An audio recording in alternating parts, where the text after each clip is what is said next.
खास तौर पर आपके वोट की वैल्यू क्या है, आपके वोट की कीमत क्या है, आपका वोट जो है आपने कहां पर देना और वोट की इंपॉर्टेंस खास तौर पर क्या है? वोट की बहुत ज्यादा अहमियत है। अगर हम वोट दें तो उसकी इम्पोर्टेंस सिर्फ उसको पता होती है जो मतलब कि जो इस फील्ड में गया हो। अगर वो इस फील्ड में नहीं हो तो उसको कोई पता नहीं है होता है। लेकिन इसकी जो है अहमियत बहुत ज़्यादा है वोट की। अगर जैसे उनको कोई अपना है इलेक्शन के लिए उठा है तो वो सोचते नहीं हम इनको वोट करें, नहीं उसको नहीं देखना है, हमें उसको देखना है जो कंट्रीब्यूट करे। हमें उसको नहीं देखना है जो अपना जेब भरे, हमें उसको नहीं देखना है। हमें उसको देखना है जो गाँव के लिए काम करे, जो कंट्री के लिए काम करे, जो डिस्ट्रिक्ट के लिए काम करे। हमें इसको देखना है, हमें इसको नहीं देखना है कि जो अपना ही जेब भरे। जो फंड्स आती है वो लोगों को लगानी है, खुद के जेब में नहीं डालनी है। तो ये वोट जो है तो वोट देना इसका सबका हक है। वोट जो भी जिनका वोटर लिस्ट में नाम है उन्होंने अपना वोट कभी भी मिस नहीं करना चाहिए, वोटिंग देने के लिए जाना चाहिए, ताकि इसी से सरकार बनती है। तो जो जिनके जो भी हमारी तरफ से यही है कि जो लोगों को हमारे अवेयर यही है करते हैं कि वोट अपना मिस कभी नहीं करें। जब भी इलेक्शंस होते हैं, चाहे वो इसके असेंबली के हैं, पार्लियामेंट्स के हैं, जो भी इलेक्शन जब भी होते हैं तो उसमें उन्होंने पार्टिसिपेट करना है, उन्होंने अपना वोट देना है और देना ही चाहिए। कि अगर हम वोट करें तो वो हमें अपना भला है, अगर हम वोट ना करें तो वो भी हमारे लिए गलत है। अगर हम वोट करें तो हमारा इंडिया जो है आगे बढ़ेगा। अगर हम वोट ना करें तो ये जो वोट है, जैसी हमारी ड्यूटी है, इसको हम कंपेयर करेंगे अपनी ड्यूटी के साथ कि हमें वोट करना ही करना है। अगर हम वोट ना करें तो वो हमें अपना नुकसान है।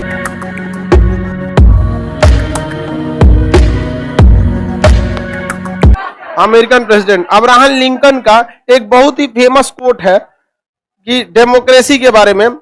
डेमोक्रेसी में उन्होंने क्या कहा था? It is a government. Democracy के बारे में कहा था कि गवर्नमेंट ऑफ द पीपल, मतलब जनता का सरकार। Government of the people, by the people and for the people, यानी जनता के सरकार, जनता के लिए, जनता के द्वारा। हमारी जनता के द्वारा चुना जाता है इन मशरूम सबको। हमारी डेमोक्रेसी में कुछ चीजें बहुत खामियां हैं।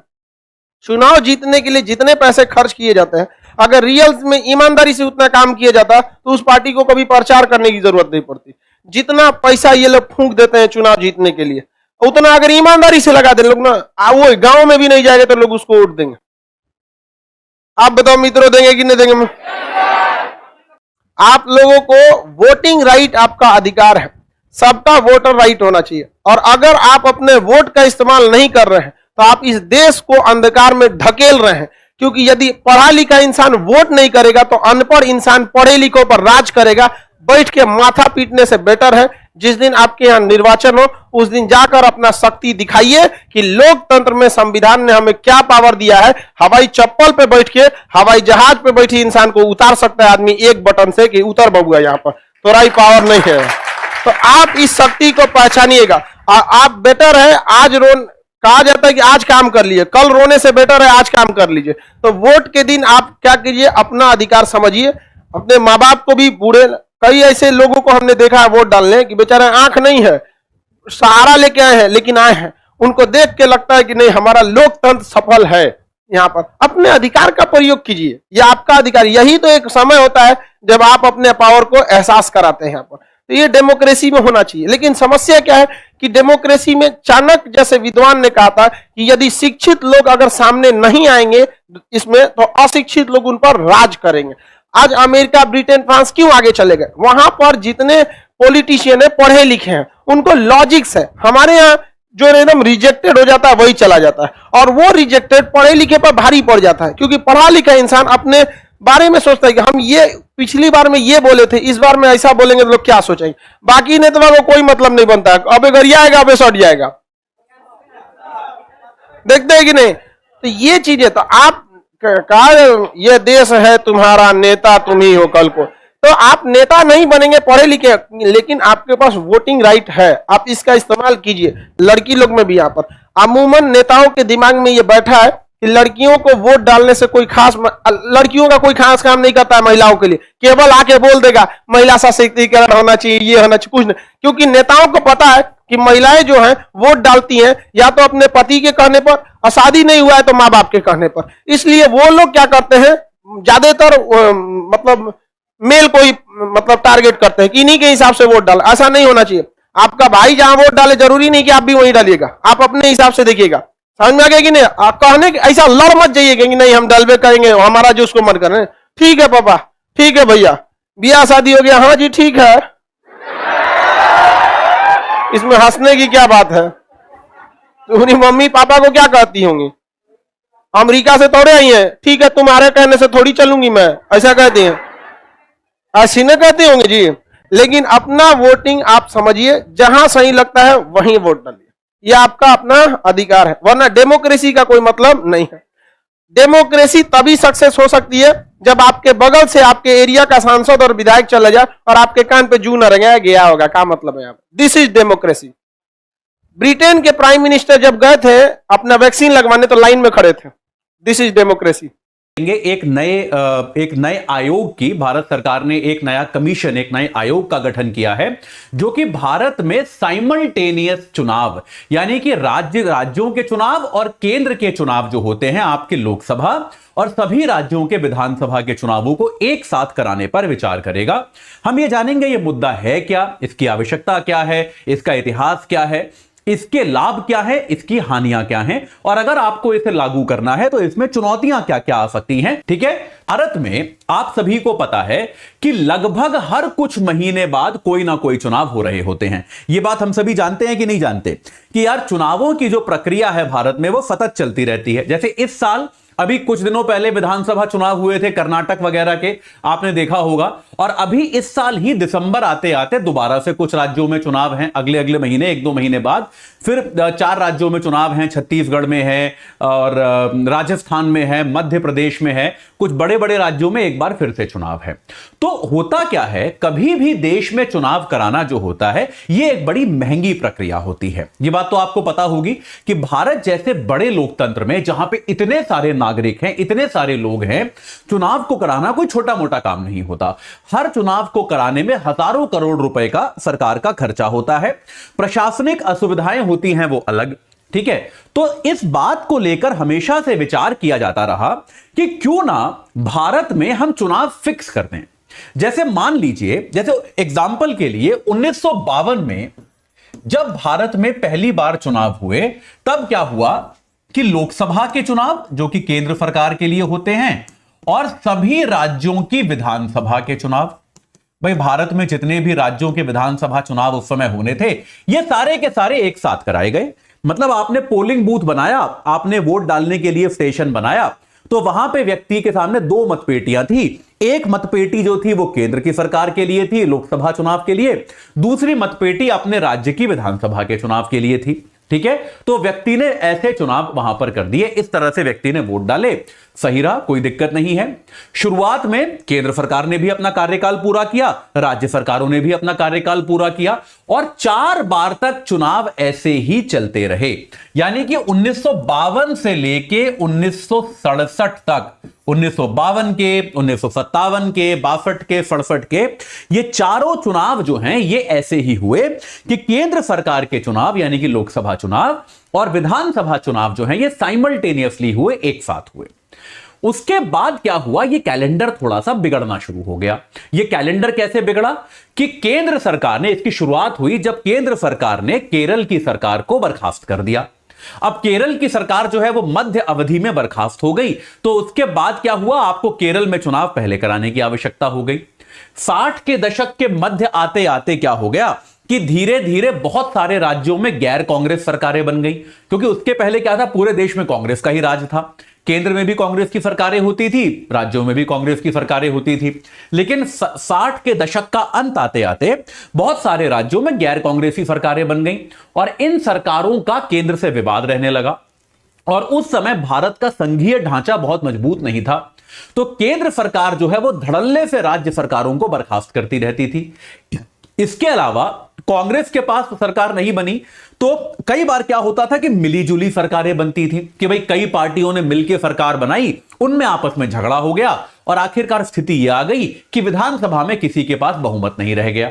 तो ऐसे करते करते बहुत सारे राज्यों के चुनाव जो हैं, ये जो एक कैलेंडर चल रहा था कि भाई केंद्र के चुनाव और राज्यों के चुनाव एक साथ होंगे, ये कैलेंडर आगे पीछे हो गया। कि भाई जिस मान लीजिए कि किसी राज्य में विधानसभा चुनाव जो है अब 1 साल ही हुआ था, लेकिन 1 साल बाद वहां की सरकार गिर गई, तो अब आप 4 साल तो इंतजार करोगे नहीं वहां पे चुनाव कराने के लिए, तो आपको वहां पे तुरंत चुनाव कराने पड़ते थे। तो इस प्रकार से ये जो कैलेंडर था, ये कैलेंडर जो है ये एक रूप नहीं रह गया, इस कैलेंडर में बहुत सारे फर्क उत्पन्न हो गए। ये बात क्लियर हुई। शुरुआत सबकी एक साथ हुई थी, लेकिन उसके बाद धीरे धीरे अंतर आता गया और ये फर्क उत्पन्न होता गया। अभी जैसे आपको बताया ना, 2023 में ही हम देख चुके हैं, अभी इस साल की ही अगर मैं बात करूं, 2023 में ही हम कर्नाटक का चुनाव देख चुके हैं और अभी एक बार और चुनाव होना बाकी है, जहां एमपी, राजस्थान, इन सब राज्यों का चुनाव फिर से होगा। यानी कि 1 साल में 2-2, 3-3 बार चुनाव कराने की प्रक्रिया हमको देखनी पड़ती है। ऐसा होता है। तो हमेशा हम ये कहते हैं कि हमारे यहां की सरकारें हमेशा चुनाव मोड में ही रहती हैं। तो अब अलग अलग चुनाव होने के, इस तरह से चुनाव होने के नुकसान क्या हैं? अगर सारे चुनाव एक साथ हों तो इसका लाभ क्या होगा? पैसा बचेगा, है ना, कि भाई इसका वित्तीय लाभ है कि हर बार चुनाव कराने में सरकार के करोड़ों रुपए, हजारों करोड़ रुपए खर्च हो जाते हैं। लेकिन अगर सभी राज्यों के चुनाव एक साथ हो रहे हैं तो निश्चित तौर पे वो संसाधन बचेंगे, क्योंकि बहुत सारी चीजें आपको स्क्रैच से करनी पड़ती हैं, पोलिंग बूथ आपको बनाने पड़ते हैं। अब यहां पर क्या है, मतलब ये वही वाली बात हो गई ना कि आपके घर में एक शादी है, आप अपने घर में दूसरे बच्चे को भी उसी दिन शादी कर दो, तो आपके पैसे बचेंगे कि नहीं बचेंगे? समझ रहे हो कि नहीं? कि मंडप तो लगा ही हुआ है, हलवाई भी लगा हुआ है। ऐसा होता है कि नहीं होता कई बार कि यार मंडप लगाए, हलवाई लगाए, दूसरे बच्चे की भी शादी करा देते हैं, थोड़ा पैसा बच जाएगा, आपके पैसे बच जाते हैं। तो सारी व्यवस्था आपने कर रखी है, तो निश्चित तौर पे आपको वित्तीय लाभ होगा, इसमें तो कोई डाउट है ही नहीं। मेरे ख्याल से एक्सप्लेन करने की भी आवश्यकता नहीं है, यह तो एकदम कॉमन सेंस है कि आपके पैसे बचेंगे, आपको फाइनेंशियल लाभ होगा, क्योंकि हर चुनाव में हजारों करोड़ रुपए का खर्चा होता है। तो यह प्रक्रिया जो है, इसमें आपको लाभ हो जाएगा। दूसरा क्या है, आपके देश के सुरक्षा बलों पर बोझ कम पड़ेगा। चुनाव होते हैं तो हमेशा सुरक्षा इत्यादि के लिए सीआरपीएफ के जवान हो गए या अन्य जो अर्धसैनिक बलों की टुकड़ियां हैं वो जाती हैं, उन बेचारों की ड्यूटी लगती है और वो बेचारे साल भर यही करते रहते हैं। साल में 2 बार, 3 बार, 4 बार, जितनी बार चुनाव होते हैं उनको बार बार जाना पड़ता है और ये बड़ी तनावपूर्ण ड्यूटी होती है। अगर आप में से किसी के परिवार में किसी ने चुनाव की ड्यूटी की है तो वो जानता होगा कि यार ये ड्यूटी आसान नहीं होती। इस ड्यूटी में कई कई दिन, कई कई हफ्ते आपको रात दिन वहीं रहना पड़ता है। कठिन ड्यूटी होती है, तनावपूर्ण ड्यूटी होती है, बहुत जिम्मेदारी भरी ड्यूटी होती है। तो आपके देश के सुरक्षा बलों पर अननेसेसरी दबाव है कि यार, क्योंकि सुरक्षा बल तो कॉमन है, तो भले ही बंगाल में चुनाव हो या मध्य प्रदेश में चुनाव हो, वही सुरक्षा बल का जवान वहां ड्यूटी देता है, उसके बाद इधर आ जाता है ड्यूटी करने। तो प्रॉब्लम क्या हो जाती है, उस जवान पे अननेसेसरी बर्डन है। अगर पूरे देश में एक बार चुनाव होगा एक साथ, तो उससे क्या होगा यार, ये प्रॉब्लम खत्म ना। एक बार वो, कुछ साल में एक बार वो ये ड्यूटी करेगा, उसका काम खत्म। तो ये अननेसेसरी बर्डन जो है ये समाप्त हो जाएगा। तीसरा जो सबसे बड़ा लाभ है, मेरी नजर में सबसे बड़ा लाभ है एक साथ चुनाव कराने का, वो सबसे बड़ा लाभ क्या होता है, वो सबसे बड़ा लाभ क्या है कि यार आपके यहां चुनाव आचार संहिता, आदर्श चुनाव आचार संहिता लगती है, इसका प्रतिबंध कम हो जाएगा। अभी कुछ महीने पहले कर्नाटक में चुनाव थे, तो केंद्र सरकार पर एक तरह का प्रतिबंध यह लग गया, मैं केवल केंद्र सरकार की बात कर रहा हूं यहां पर, कि भाई कहीं पर भी किसी भी राज्य में चुनाव होते हैं तो वहां पे एक आदर्श आचार संहिता लग जाती है कि आप जो है बहुत ज्यादा केंद्रीय कार्यक्रम, केंद्रीय मदद, ताकि वोटरों को लुभाने के लिए आप ज्यादा कार्यक्रम कर नहीं सकते, बहुत सारी चीजें कर नहीं सकते।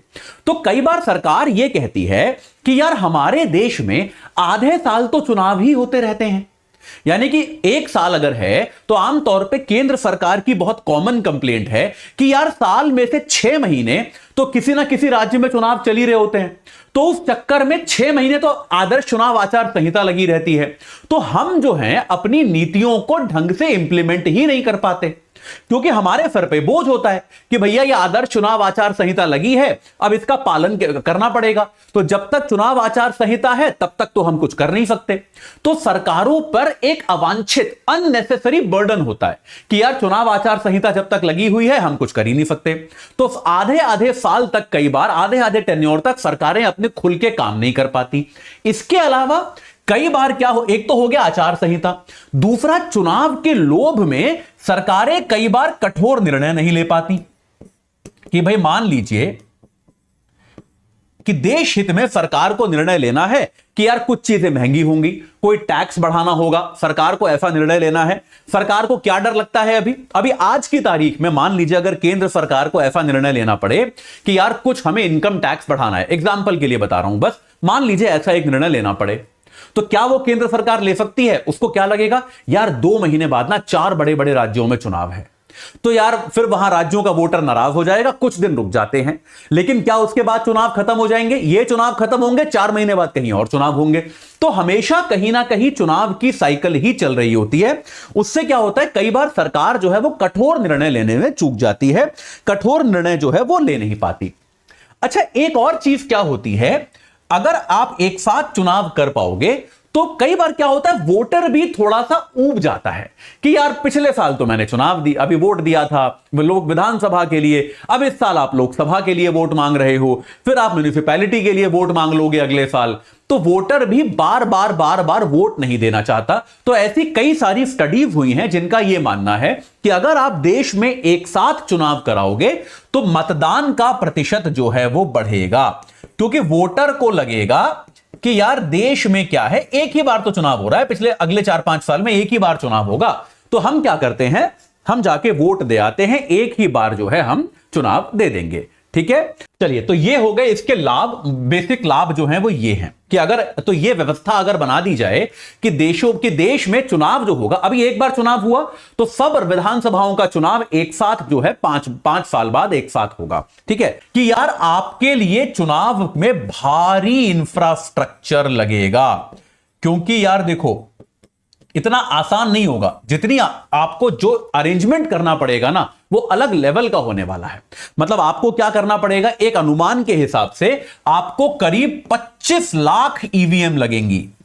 अभी हमारे चुनाव आयोग के पास करीब 12 लाख ईवीएम है, 25 लाख ईवीएम आपको लानी पड़ेंगी, क्योंकि पूरे देश में हर जगह आपको 2-2 ईवीएम लगानी पड़ेंगी, एक लोकसभा के लिए और एक विधानसभा के लिए।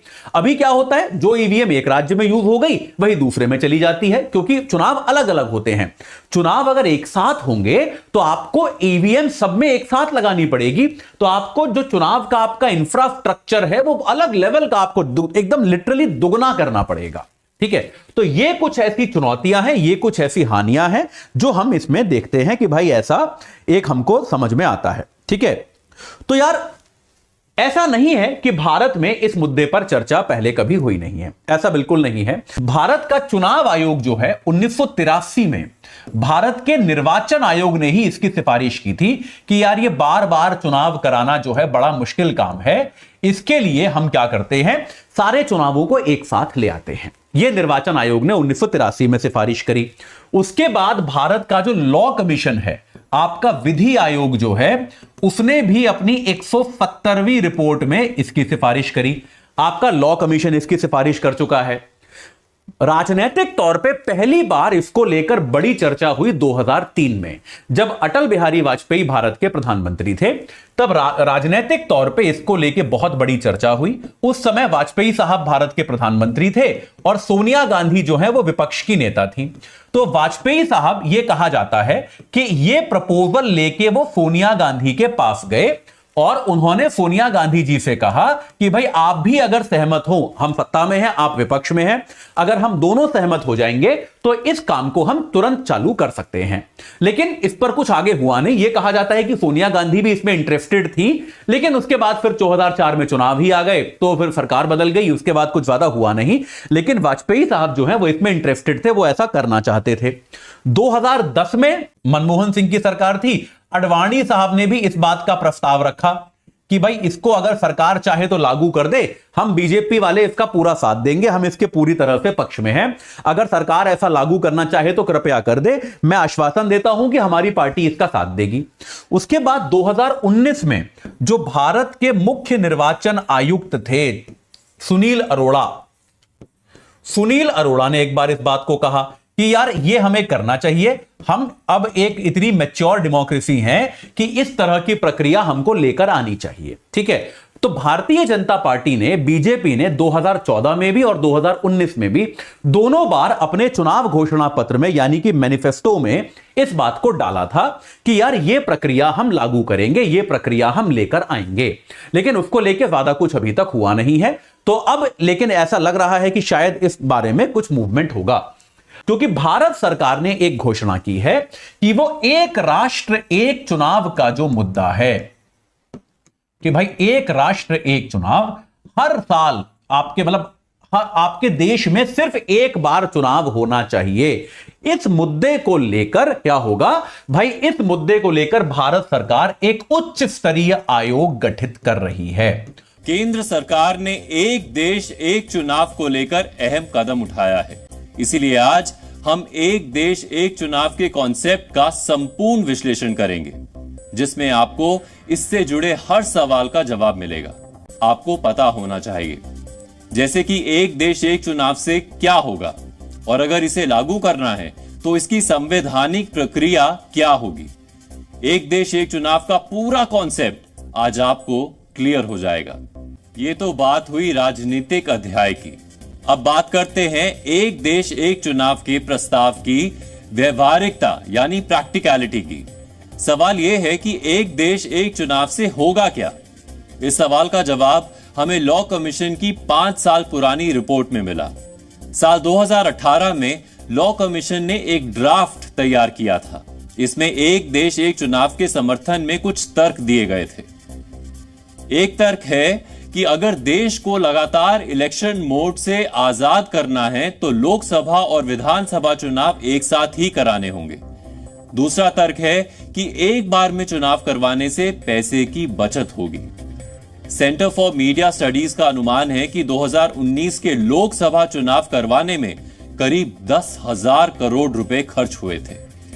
तीसरा तर्क है कि सरकारी नीतियां बेहतर तरीके से लागू होंगी। चौथा तर्क है कि सरकारी मशीनरी पूरा साल चुनाव की तैयारियों में जुटे रहने के बजाय विकास के कार्यों पर फोकस कर सकेगी। आपने भी महसूस किया होगा कि जब भी चुनाव आते हैं तो सरकारी स्कूलों के शिक्षकों से लेकर अलग अलग विभागों में काम करने वाले सरकारी कर्मचारियों की ड्यूटी चुनावों में लगा दी जाती है। इसके अलावा साल भर अलग अलग राज्यों में चुनावों के दौरान भारी संख्या में पुलिस और सुरक्षा बलों की तैनाती भी करनी पड़ती है। ये सब तामझाम देखकर शायद आपके मन में भी कभी तो आया होगा कि ये रोज रोज के झंझट के बजाय एक बार में ही चुनाव करवा लिए जाएं तो इसमें क्या दिक्कत है। एक चुनाव एक नेशन में यह फायदा होगा कि एक तो हमारे जो चुनाव पे खर्चे होते हैं वो कम हो जाएंगे। वोटर्स को बार बार जाना नहीं पड़ेगा। हमारे जो सीनियर लीडर हैं जो चुनाव के लिए समय समय के लिए प्रचार करने जाते हैं वो नहीं करना पड़ेगा उनको। एक ही बार में प्रचार हो जाएगा तो वो अपना ज़्यादा समय जो है गवर्नेंस इशू पे लगा पाएंगे। तो मेरा ऐसा मानना है कि पहले पार्लियामेंट्री स्टैंडिंग कमेटी ने भी रिपोर्ट दिया, लॉ कमीशन ने भी एक बार अपनी रिकमेंडेशन में ये बात कही थी कि अगर मान लीजिए किसी असेंबली के चुनाव जो हैं 6 महीने के अंदर अंदर होने वाले हैं लोकसभा के चुनावों के पास, तो उनको साथ साथ कराने के लिए हमें प्रावधान करना चाहिए। लेकिन अभी तक उसको लेकर के संविधान में कोई ऐसा संशोधन नहीं किया गया है। संविधान निर्माताओं ने वन नेशन वन इलेक्शन का प्रावधान पहले से ही कानून में और संविधान में रखा था, और इसीलिए 1952 में, 1957 में, 1962 में, 1967 में वन नेशन वन इलेक्शन की तर्ज पर विधानसभा और लोकसभा चुनाव एक साथ हुए। 67 के बाद ये आउट ऑफ सिंक होते चले गए और फिर पूरे साल इलेक्शन चलता रहा। अब वही स्थिति बनी हुई है। इलेक्शन कमीशन ने इसमें सुधार लाने के लिए 82-83 में सुझाव दिया था भारत सरकार को कि अगर ये अमेंडमेंट आप कर दें तो हम वन नेशन वन इलेक्शन फिर से लागू कर सकते हैं, लेकिन वो सुझाव पर कार्रवाई नहीं हुई।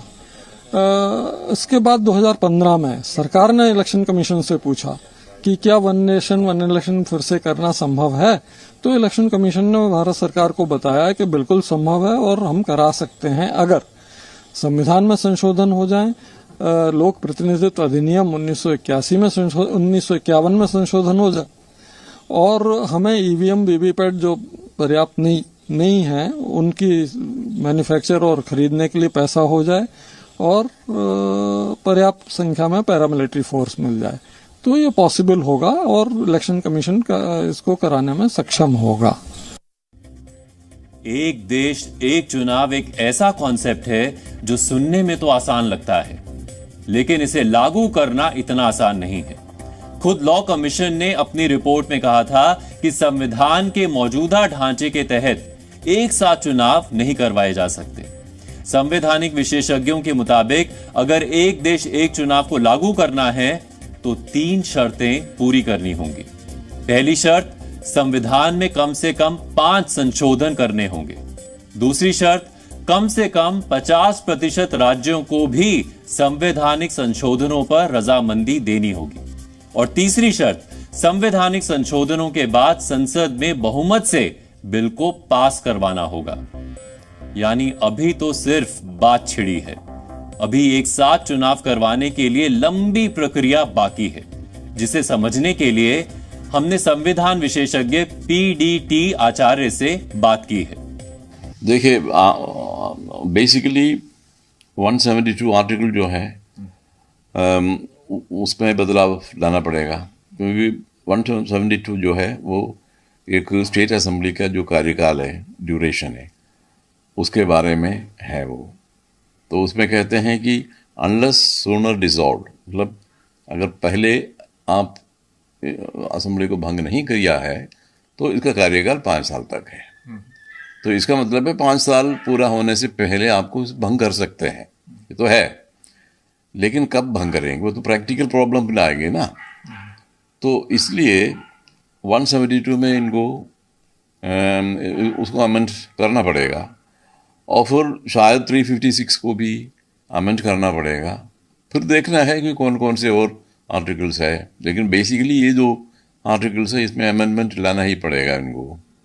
ये संविधान में संशोधन की जो प्रक्रिया है वो है, बिल आते हैं और जो मेजॉरिटी है वो स्पेशल मेजॉरिटी होती है, बहुमत।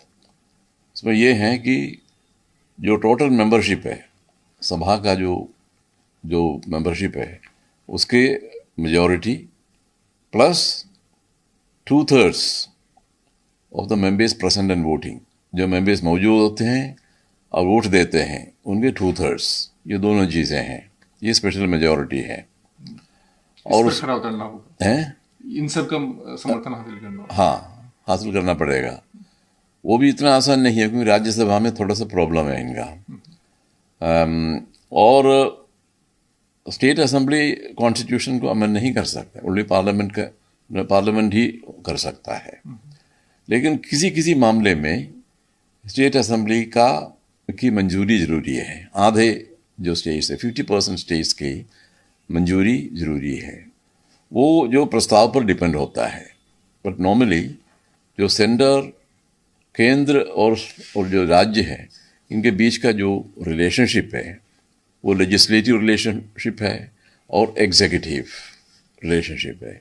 इन दोनों में कोई फ़र्क, कोई अमेंड करना हो तो उसमें 50% असेंबलीज की मंजूरी ज़रूरी है। और फिर और किन किन चीज़ों पर मंजूरी चाहिए वो तो उसमें 368 में विस्तार से कहा गया है। वो तो हाई कोर्ट के बारे में हो या फिर दूसरी कई चीज़ें होती है उसमें।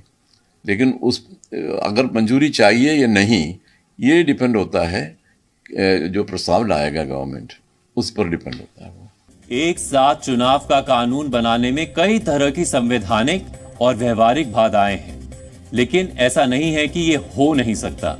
इसका उदाहरण तो खुद भारत ही है, जहां पहले एक साथ ही चुनाव होते थे और अभी भी दुनिया के कई देशों में एक साथ ही चुनाव करवाने की परंपरा है।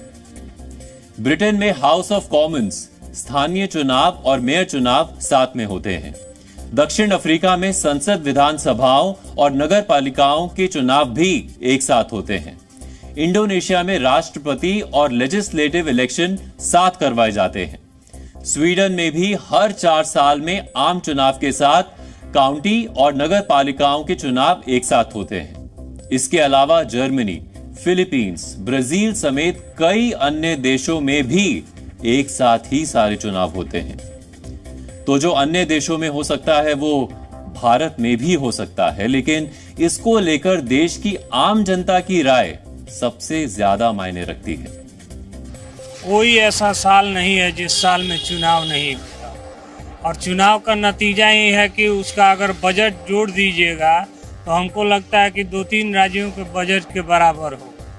तो होना ही चाहिए। एक बार में इलेक्शन खत्म हो, इससे सबको आसान होगा और देश का पैसा बचेगा।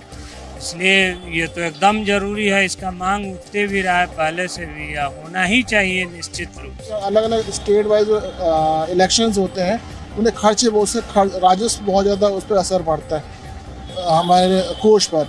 तो अगर ये वन नेशन में इलेक्शन हो जाएगा तो हमें बहुत मतलब मेरे ख्याल से काफ़ी करोड़ों में, 100 करोड़ में हमारा खर्चा काफ़ी उससे बच जाएगा। अगर एक बार चुनाव हो जाए तो इसमें बजट से लेके जो परेशानी होती है चुनाव के समय में, अगर एक ही बार दिल्ली में भी चुनाव हो और स्टेट में भी चुनाव हो तो बहुत बढ़िया बात है, अच्छा पहल। देश का बहुत ज़्यादा पैसा बचेगा जो हमारे देश की जनता के लिए, विकास के लिए प्रयोग में आएगा, ठीक है। और एक साथ हो जाने में हमारे जो सरकारी कर्मचारी हैं उनकी भी समस्याएं बहुत कम होंगी। हमारा इंडिया एक ही नेशन है, इलेक्शन भी एक ही होना चाहिए। वन नेशन वन इलेक्शन से होता है क्या है कि आपके पैसे बचेंगे, जो कि फंड खर्चे होते हैं इसमें, इलेक्शन के चुनाव में कर्मचारी लोग लगते हैं या फोर्स लगता है, वो सारा का बचत हो जाएगा। तो इसलिए जरूर होना चाहिए। जब तक आप ये सुनिश्चित नहीं करेंगे कि सब राज्य, एक विधानसभा का 5 साल का कार्यकाल है, 5 साल सरकार चले और नहीं चले तो दूसरी बने, अगर इन सारी चीज़ों का आपने तोड़ ढूंढ लिया है तो वन नेशन वन इलेक्शन हो सकता है, अन्यथा नहीं हो सकता। जनरल नॉलेज की किताब के एक आधे पन्ने से होते हुए ग्रेजुएशन के एक चैप्टर तक, उससे भी ऊपर जाएं तो कॉम्पिटिटिव एग्जाम्स के एक बेहद ज़रूरी सब्जेक्ट तक, एक ऐसा टॉपिक कहें या विषय कहें, भारत का संविधान अमूमन हर किसी ने पढ़ा और समझा है। पढ़ा ये भी है कि इसमें कई बार संशोधन हुए। प्रतियोगी परीक्षाओं की तैयारी करने वालों को तो मुंह जबानी याद भी होगा कि संविधान में संशोधन कब कब हुआ, किसके किसके काल में हुआ और उसमें क्या क्या जोड़ा गया। ये सारी बातें तो सब जानते ही होंगे, लेकिन जो बात शायद सब नहीं जानते होंगे वो है इस संविधान के संशोधन की प्रक्रिया और इसे बदलने का अधिकार। ये अधिकार किसके पास होता है, कैसे मिलता है और क्या क्या बदला जा सकता है और क्या नहीं। इन सारे मुद्दों को समझने से पहले बेहतर होगा कि हम एक क्विक रिवीजन ले लेते हैं कि संविधान होता क्या है और इसके संशोधन का मतलब क्या है। साल 1947 तारीख 15 अगस्त, ये वो दिन था जब हमारे देश को अंग्रेजी हुकूमत से आज़ादी मिल गई। इसके बाद भारत यानी इंडिया एक इंडिपेंडेंट देश तो बन गया, लेकिन बस इंडिपेंडेंट यानी स्वतंत्र होने से ही काम नहीं चल सकता था। इसके लिए एक और चीज़ की ज़रूरत थी, वो है गणतंत्र यानी रिपब्लिक। गणतंत्र से मतलब एक ऐसा राज्य जो किसी एक राजा के अधीन ना हो, बल्कि प्रजा में से चुने हुए मुखियों या गढ़ों के तंत्र यानी सिस्टम से चलाया जाता हो। अब जिस तरह से राजा महाराजा के वक्त राजा के शासन को चलाने के लिए धर्म और शास्त्रों का सहारा लेना होता था, उसी तरह से गणतंत्र राज्य को चलाने के लिए भी कुछ नियमों और कानूनों की जरूरत होती है। इसके लिए करीब 2 सालों के बाद यानी 26 जनवरी 1950 को देश का संविधान लागू हुआ और उसी दिन से भारत स्वतंत्र के साथ एक गणतंत्र राष्ट्र घोषित हुआ। आसान भाषा में कहें तो देश का संविधान ही देश के सभी नागरिकों और सभी संगठनों से लेकर पूरे देश को चलाने वाली सभी पालिकाओं के काम करने के तरीके, उनके नियमों के साथ उनके अधिकार और दायित्वों के बारे में बताता है। भारत का हर एक जरूरी तथ्य भारत के संविधान के 25 भाग, 448 अनुच्छेद और 12 अनुसूचियों में बटा हुआ है। ये भाग, अनुच्छेद और अनुसूची के लेटेस्ट आंकड़े हैं। बात उस दौर की करें जब ये संविधान लागू हुआ था तो उस समय संविधान में कुल 22 भाग, 395 अनुच्छेद और 8 अनुसूचियां थी। अब इस आंकड़े से एक बात तो साफ हो गई कि तब से लेकर अब तक संविधान के अलग अलग हिस्सों में बदलाव हुए, तभी इनके आंकड़े भी बढ़ गए। समय समय पर जैसे समाज में बदलाव होता गया, नियमों और कानूनों में भी बदलाव की मांग उठती गई। इसी के साथ देश के संविधान में बीते 63-64 सालों में कुल 105 बार संशोधन यानी बदलाव किए गए। आम बोलचाल की भाषा में जिसे हम संविधान को बदलना कहते हैं, कानूनी तौर पर उसे ही संविधान का संशोधन कहते हैं। अब इस चर्चा के बाद आपका पहला सवाल उठेगा कि संविधान बदलता कैसे है, मतलब इसमें संशोधन कैसे होते हैं। अब देश के संविधान में संशोधन कैसे होगा, ये बात खुद संविधान में ही लिखी गई है। संविधान के अनुच्छेद यानी आर्टिकल 368 में बताया गया कि देश की संसद के पास शक्ति होती है कि वो देश के संविधान में संशोधन कर सकती है। आर्टिकल 368 के तहत संसद को संविधान के प्रावधानों को जोड़ने या हटाने की विशेष शक्ति दी गई है। इसमें यह बात भी बताई गई है कि संसद इस शक्ति का इस्तेमाल कैसे कर सकती है। अब संविधान संशोधन के वो 3 तरीके क्या हैं, जिसमें संसद के दोनों सदनों के साथ ही साथ राज्य के विधान सभाओं की भी सहमति की जरूरत होती है। उसे जानने से पहले ये जान लेते हैं कि संशोधन की पूरी प्रक्रिया क्या है। देखिए, जब भी देश में कोई ऐसा नियम लाना हो जिसे संवैधानिक रूप से कानूनी मान्यता दी जाए या फिर किसी नियम में बदलाव करने हो जिसके बारे में पहले से ही देश के संविधान में लिखा गया हो, तो ऐसे मामलों में सबसे पहले देश की संसद में उस विषय पर एक बिल पेश करना होता है। हिंदी में इसे विधेयक कहते हैं और आम बोलचाल की भाषा में इसे प्रस्ताव या प्रपोजल कहते हैं। संविधान में संशोधन उस बदलाव के बिल को पेश करके ही शुरू किया जा सकता है और ये बिल देश की संसद में ही पेश करना होगा, फिर चाहे लोकसभा हो या राज्यसभा। राज्य के विधानमंडल यानी कि स्टेट लेजिस्लेचर में ऐसे बिल पेश नहीं किए जा सकते हैं। इस बिल को केंद्रीय मंत्रिमंडल का कोई भी मंत्री या संसद का कोई भी सदस्य सदन में पेश कर सकता है। बिल को पेश करने के लिए राष्ट्रपति के प्रायर परमिशन की कोई जरूरत नहीं होती है। बिल को पेश करने के बाद इसे संसद के दोनों सदनों में से एक स्पेशल मेजॉरिटी के साथ पास कराना होगा। यहाँ एक बात पर खासा ध्यान दिया जाता है कि अगर बिल संविधान के फेडरल प्रोविजंस यानी कि संघीय प्रावधानों में संशोधन करना चाहता है तो इस पर देश के राज्यों के विधानमंडल से भी सिंपल मेजॉरिटी से मंजूरी मिलनी चाहिए। यहाँ हमने 2-3 शब्दों का इस्तेमाल किया। पहला है स्पेशल मेजॉरिटी, दूसरा है सिंपल मेजॉरिटी और तीसरा है फेडरल प्रोविजन। अब ये स्पेशल और सिंपल मेजॉरिटी क्या है इसे हम आगे बताएंगे, लेकिन अभी फेडरल प्रोविजंस क्या है इस बारे में जान लीजिए। देखिए, भारत एक क्वासी फेडरल देश है। फेडरल का मतलब होता है संघीय। आसान भाषा में कहें तो संयुक्त यानी मेलजोल से। ये मेलजोल केंद्र और राज्यों के संदर्भ में है। इसी से बना है फेडरलिज्म यानी कि केंद्र और राज्य के बीच शक्तियों का बंटवारा। मतलब केंद्र राज्य के कामों में दखल ना दे और राज्य केंद्र के कामों में दखल ना दे। दोनों की अपनी अपनी शक्तियां होती हैं, लेकिन दोनों के बीच शक्तियों का बंटवारा बराबर नहीं है। यहाँ केंद्र के पास थोड़ी ज्यादा शक्तियां होती हैं। वैसे तो संविधान का ज्यादातर हिस्सा केंद्र अकेले संशोधित कर सकती है, पर कुछ हिस्सों में बदलाव के लिए राज्यों की अनुमति भी चाहिए। अब वापस आते हैं अपने प्रोसेस पर। जब कोई बिल संसद के दोनों सदनों से पास हो जाता है और जरूरत के हिसाब से राज्य विधानमंडलों से इसकी मंजूरी मिल जाती है, तो इसके बाद बिल को राष्ट्रपति के पास सहमति के लिए भेज दिया जाता है। राष्ट्रपति को इस बिल पर अपनी सहमति देनी ही होती है। वो ज्यादा दिन तक न तो बिल को अपनी सहमति के लिए रोक सकते हैं और न ही बिल को रिकंसिडरेशन के लिए संसद को लौटा सकते हैं। राष्ट्रपति की सहमति के बाद एक विधेयक यानी बिल एक अधिनियम यानी एक्ट बन जाता है और एक्ट की शर्तों के अनुसार संविधान में संशोधन हो जाता है। मतलब संविधान में बदलाव हो जाता है। ये तो हुई बात संविधान में संशोधन की पूरी प्रक्रिया की। अब जरा उन तरीकों को भी समझ लेते हैं जिनसे ये बदलाव होते हैं। संविधान के अनुच्छेद 368 के तहत संविधान में 3 तरीकों से संशोधन किया जा सकता है। पहला है amendment by simple majority of parliament, Hindi में कहें तो संसद के साधारण बहुमत द्वारा संशोधन। दूसरा है amendment by special majority of the parliament, यानी संसद के विशेष बहुमत द्वारा संशोधन।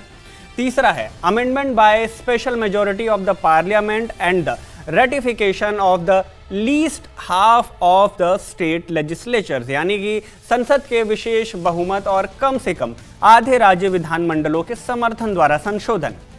सिंपल मेजॉरिटी की बात करें तो इसमें बिल संसद के दोनों सदनों में सिंपल मेजॉरिटी से पास होता है। सिंपल मेजॉरिटी यानी बिल पर वोटिंग के दौरान लोकसभा और राज्यसभा में जितने मेंबर मौजूद हैं उनमें से 50% से ज्यादा लोग इसके पक्ष में वोट कर दें। इसे ऐसे समझिए कि लोकसभा में कुल सीट 543 है, मतलब कि सदन में कुल 543 सांसद होते हैं, लेकिन जरूरी नहीं होता कि हर दिन पूरे सांसद संसद आते ही हो।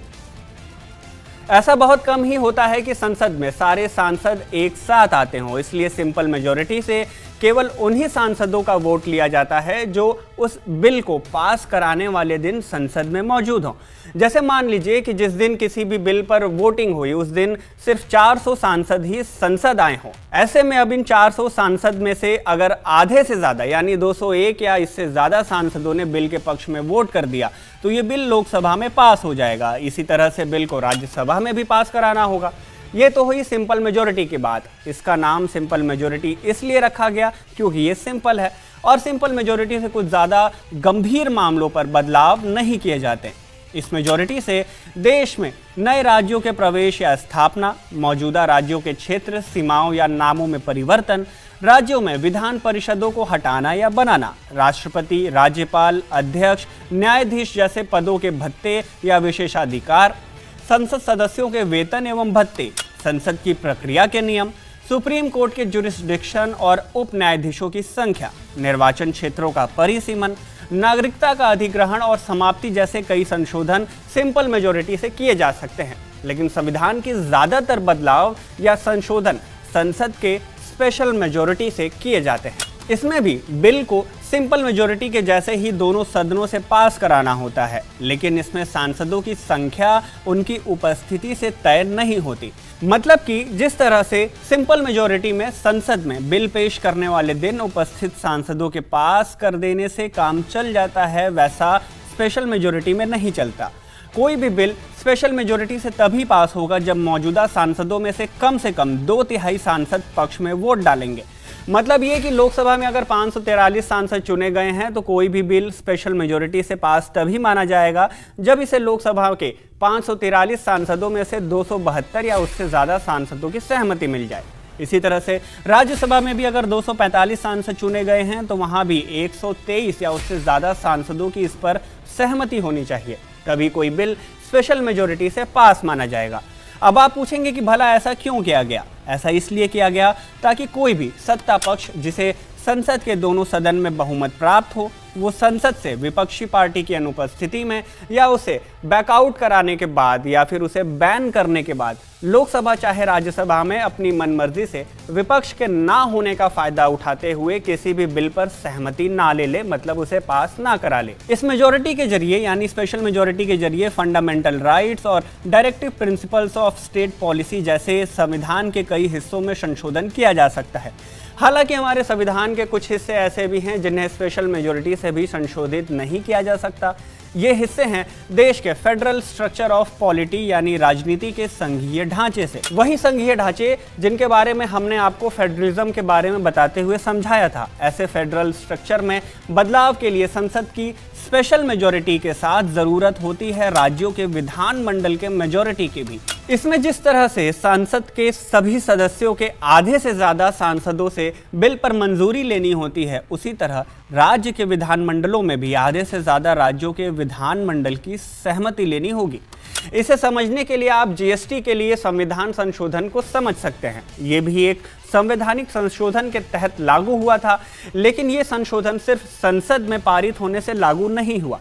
इसके लिए संसद की स्पेशल मेजॉरिटी के साथ देश के आधे से ज्यादा राज्यों की विधानसभाओं में भी सिंपल मेजॉरिटी से पास करवाना हुआ।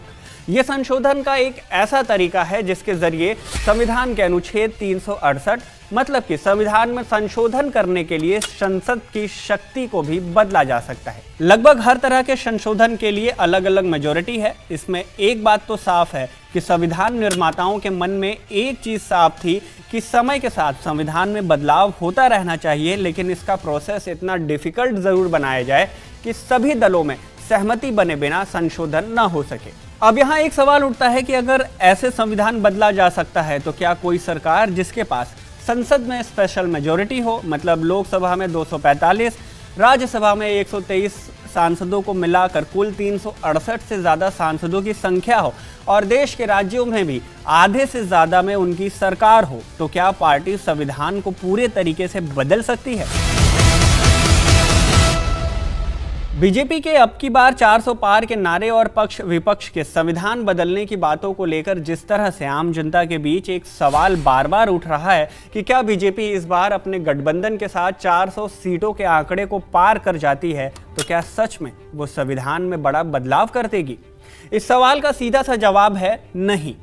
ऐसा करना नामुमकिन तो नहीं, लेकिन हाँ, बेहद और बेहद से भी ज्यादा मुश्किल काम है, क्योंकि ऐसा करने के लिए पहले तो बीजेपी को दोनों सदनों में आधे से ज्यादा सीटों पर जीत दर्ज करनी होगी। उसके बाद भी देश के आधे से ज्यादा राज्यों में भी 50% सीटों से मंजूरी लेनी होगी, और तो और इसके बाद राष्ट्रपति से भी सहमति लेनी होगी। ये सब हो भी गया तो सुप्रीम कोर्ट में अगर उस मुद्दे को उठाया गया तो उसे सुप्रीम कोर्ट से भी मंजूरी मिलनी चाहिए। मतलब ये हुआ कि ये सब इतना आसान नहीं है। साल 1973 में इस मुद्दे से जुड़ा देश का सबसे प्रसिद्ध संवैधानिक केस केशवानंद भारती का केस हुआ, जिस पर 11 जजों की बेंच बैठी और कुछ बेहतरीन जजमेंट्स दिए गए। इसी केस से जन्म हुआ डॉक्ट्रिन ऑफ बेसिक स्ट्रक्चर का मतलब, अगर सुप्रीम कोर्ट ने संविधान के किसी भी हिस्से को बेसिक स्ट्रक्चर घोषित किया तो उस हिस्से का संशोधन नहीं किया जा सकता। समय के साथ सुप्रीम कोर्ट ने फंडामेंटल राइट्स, सेक्युलरिज्म और जुडिशियल रिव्यू जैसे संविधान के कई अलग अलग हिस्सों को बेसिक स्ट्रक्चर घोषित किया, जिसने संविधान को पूरी तरह से बदलने का स्कोप ही खत्म कर दिया।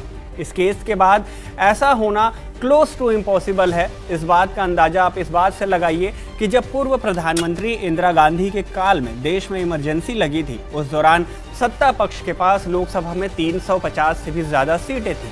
तब संविधान में 42वां संशोधन हुआ। इस संशोधन ने प्रस्तावना में इतना बदलाव किया कि इसे मिनी कॉन्स्टिट्यूशन का नाम दे दिया गया। इसमें प्रस्तावना में समाजवादी, अखंडता, धर्मनिरपेक्षता जोड़ दिया गया। रिपोर्ट्स में बताया गया कि इन संशोधनों में सुप्रीम कोर्ट के जुरिस्डिक्शन यानी अधिकार दायरे को भी कम कर दिया गया था। इतना कम कि सुप्रीम कोर्ट किसी भी संवैधानिक संशोधन के मामले में सुनवाई नहीं कर सकता था। आसान भाषा में कहें तो अगर सरकार ने कोई ऐसा संशोधन किया जिससे देश के नागरिकों को समस्या हो तो वो सुप्रीम कोर्ट का दरवाजा नहीं खटखटा सकते थे। लेकिन इमरजेंसी के बाद साल 1978 में जनता पार्टी की सरकार बनी। इस सरकार ने 42वां संविधान संशोधन बिल पेश किया और इस संशोधन के जरिए इमरजेंसी के दौरान 42वें संविधान संशोधन की सभी गैर संवैधानिक बातों को बदल दिया गया। इस पूरे विश्लेषण के बाद एक बात तो सामने आती है कि देश के संविधान में किसी भी पार्टी द्वारा जो केंद्र से लेकर राज्य तक में भी प्रचंड बहुमत में हो, वो कुछ मुद्दों पर तो बदलाव कर सकती है, लेकिन संविधान के पूरे भाव और इसके बेसिक स्ट्रक्चर को बदलना बेहद ही मुश्किल है, या कह सकते हैं क्लोज टू इम्पॉसिबल है। खैर, इस पूरे मामले पर और पक्ष विपक्ष के बयानों पर आपका क्या मानना है? अपनी राय हमें जरूर बताएं।